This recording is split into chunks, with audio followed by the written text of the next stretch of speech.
guys, welcome back to Matthew's Ballistics.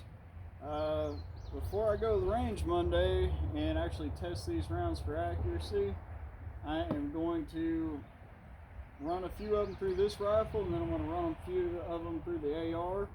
What I've got here today is a 145 grain Barnes match burner, and I'm using IMR 4166 powder. I know a lot of people are going to say that this powder burns way too fast for that weight of bullet, and I would totally agree. The reason why I'm using it is, well, it's pretty much the only powder I've got for this without without going up to a much slower burning powder. As you know, today with being able to get powder and the prices of powder, getting what you need and getting what you want is really hard to do. So basically, necessity is the mother of invention, they say. So the load I'm running is actually just a step down from the load. These are 145 grain bullets. I use load data. I looked at load data for a 142 grain bullet using IMR 4166, and the maximum load for it was 35.5 grains. So I'm going up 3 grains in bullet weight, and so I decided to drop down a little bit in powder weight. I dropped it down to 35.3 grains. So we're going to see what we get velocity wise out of this 22-inch barrel. Again, I'm running the EC tuner brake. I have not set it for the 145 grain bullets. Like I said, I haven't tested these yet. It's currently set for my 120 grain bullets. So when we do take this to the range Monday, I'm going to have to run a few rounds through it and get the brake set for these so I can actually test for accuracy. Otherwise, I could set it back to 0, and then it's basically like I'm shooting a gun without a tuner on it, which would be fine too. It's still going to shoot probably a decent group.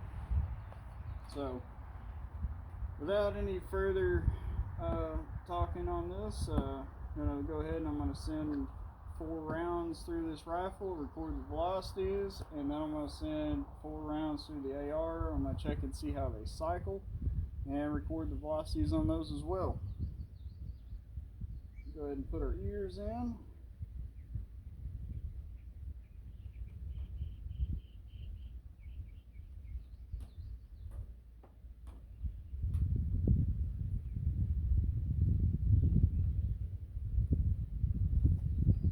Go ahead and slide 1 round in single feed into the barrel, and then put the magazine in. And go off safe.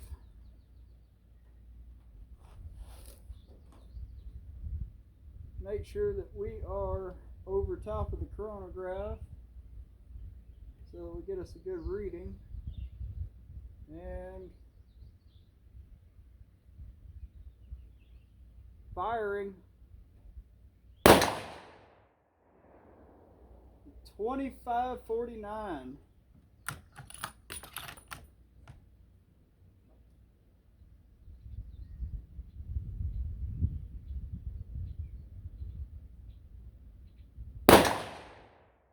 $25.08.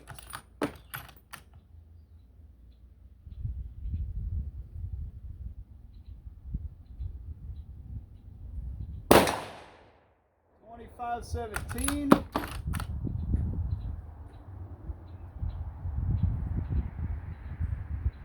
$25.10. So I really think that that's a good load. Those are pretty consistent velocities, not bad. Just by going off of what I feel the load should be. The primers look good, the brass looks good. Pick these up.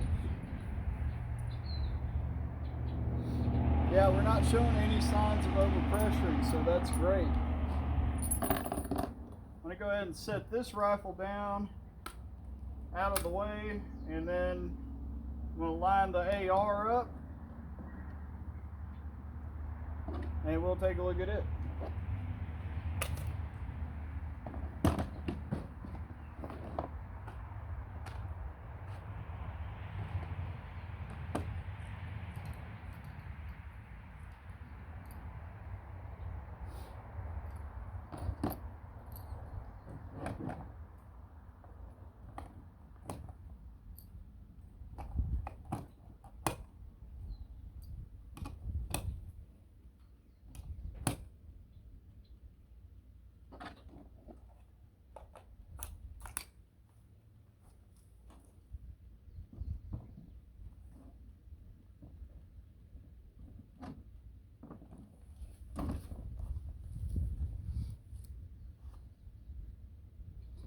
Alright, so I've got 4 rounds in the AR, and I'm going to shoot over the chronograph. So I have a 22-inch barrel. The highest velocity was, what, 25.48, and then the lowest was 25.07. So now we're going to go to the AR. And these bullets are like the maximum length that I would want to shoot in a magazine on a gun. So we're going to test a couple things here. We're going to test the velocity out of the 16-inch barrel, and we're going to test the reliability as far as feeding the bullets, because they are pretty long. Alright, make sure I'm over the chrono. We got 24.75, and it looks like we got a failure to feed.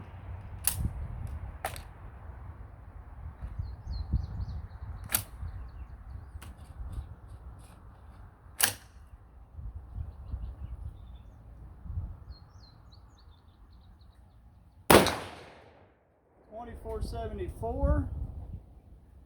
Good cycle.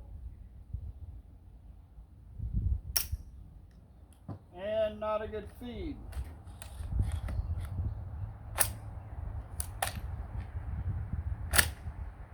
It seems like these rounds are a little bit long for this AR to run.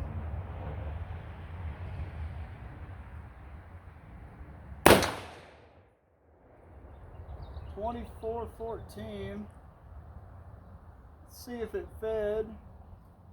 $24.51. Okay.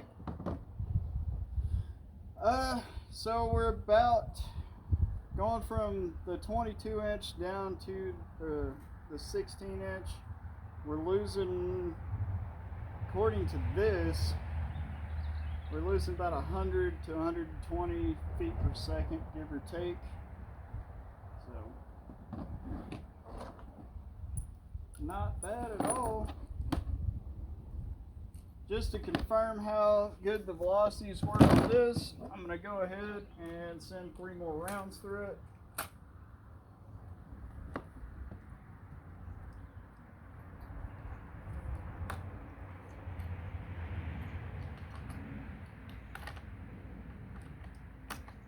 And I'm just going to single feed them.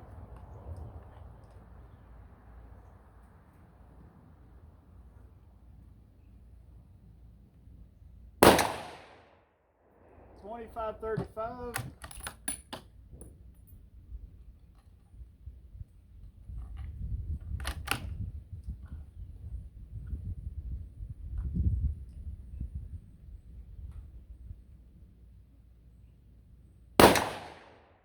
$25.07.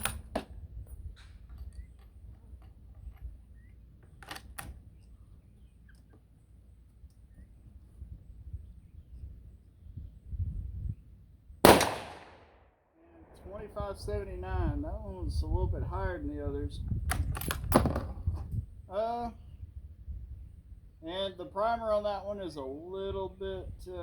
Oh shoot, that's one of the Aguila. That's one of the Aguila brass that I really, really do not like.